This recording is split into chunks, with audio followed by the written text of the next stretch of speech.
Hello everyone, welcome to RC academy. और आज हम देखेंगे adiabatic process. Now the word adiabatic has come from the Greek word adiabatos which means not to be passed, मतलब pass नहीं होना। अगर इसका बेसिक डेफिनेशन देखें, so it is a process where no heat interaction will take place between the system and the surrounding. ये इसका एक basic definition है। इसके एग्जांपल से समझें हम। ये it is a very fast process. अब आप जानते हो कि बस्टिंग ऑफ टायर जब बहुत ज़्यादा जबरदस्त साउंड होता है और एक बहुत ही फास्ट प्रोसेस है।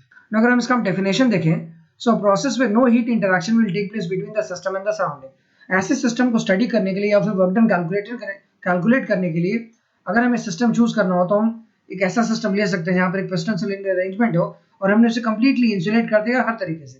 जैसे मान लेते हैं ये सिलेंडर जो है ये एक इंसुलेशन है ही, साथ में हमने इसका जो पिस्टन है इसको भी इंसुलेट कर दिया है ताकि कोई भी हीट यहाँ से ट्रांसफर हो न सके। और इसके अंदर में एक गैस है और जो भी चेंजेस होना होगा वो इस गैस के अंदर ही होगा। इसका मतलब क्या है कि ये हमारा system according to first law of thermodynamics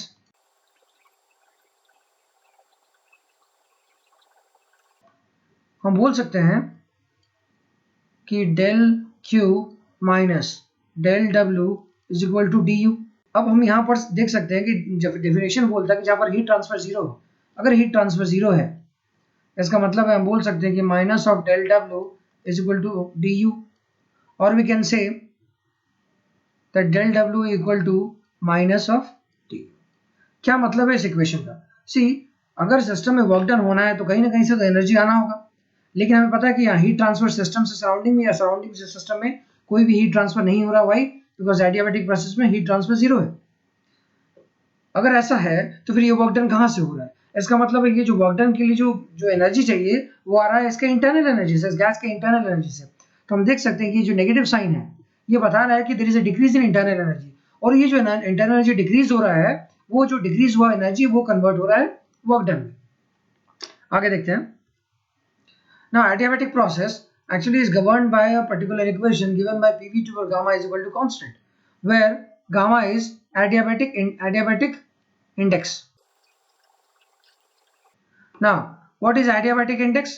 Now, it is defined as the ratio of specific heat at constant pressure to the specific heat at constant volume, that is Cp by Cv. And इसी को ही हम बोलते हैं gamma. So, gamma is nothing but Cp by Cv. अगर हम कुछ standard values देखें तो एयर के लिए Cp का वैल्यू होता है that is 1.005 किलोजूल्स पर kg केल्विन. Cv का value which is specific heat at constant volume का होता है 0.718 किलोजूल्स पर kg केल्विन. और gamma which is equal to Cp by Cv. अगर ये Cp by Cv का जो रेशियो है इसमें हम इन दोनों का वैल्यू को सब्स्टिट्यूट करें, तो approximately value becomes 1.4 for a diatomic gas. ये हमें याद रखना जरूरी है कि this is for diatomic gas. Now R is a gas constant which is equal to Cp minus Cv। अगर हम इन दोनों को सब्सट्रैक्ट करें तो अप्रोक्सीमेटली हमारा वैल्यू आता है 0.287 किलोजूल्स पर kg kelvin. Now these are very important from numericals point of view. In adiabatic process entropy is constant. अब ये कैसे थोड़ा हम देखते हैं। एक्चुअली इसके लिए हमें एक रिलेशन यूज करना होगा जो हमें एंट्रोपी चैप्टर में पढ़ा है हमने, एंड वो इक्वेशन है कि for a reversible process we can write that ds is equal to del q by t। But we already know कि एडियाबैटिक प्रोसेस में क्या होता है ना, heat transfer zero, that is del q is equal to zero होता है। तो हमने इसे यहाँ पर जीरो पुट कर दिया, तो इसका क्या मतलब है कि this ds is nothing but zero।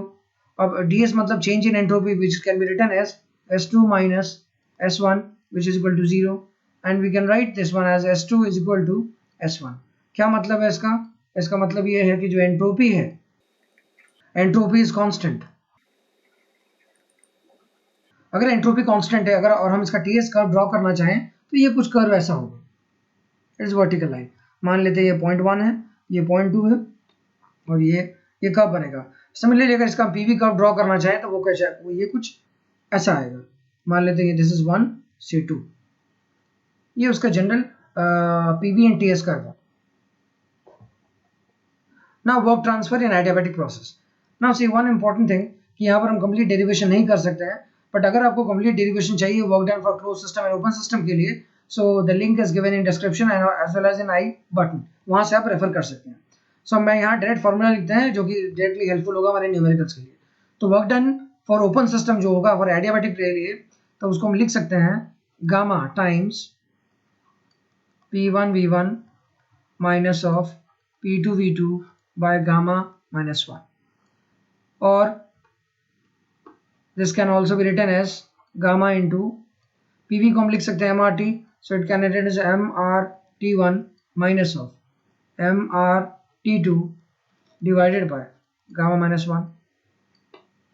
Similarly, work done for a closed system के फॉर्मूला लिखें, so work done will be equal to P1V1 minus P2V2 by gamma minus 1, or this can be written as MRT1 minus of MRT2 divided by gamma minus 1. हम देख सकते हैं कि अगर मैं इस पर्टिकुलर चीज को यहाँ सब्स्टिट्यूट करूँ तो हम यहाँ लिख सकते हैं कि this particular work done in case of open system, that is work done in case of open system, is nothing but gamma times work done for closed system. Now heat transfer in adiabatic process. So हमें पता है कि adiabatic process में heat transfer 0 होता है by default, hence we can say whether the system is open system or closed system, heat transfer 0 ही होना है. Hence for both open system and closed system, del Q will be equal to 0. ये भी हमें याद रखना होगा. This much for today.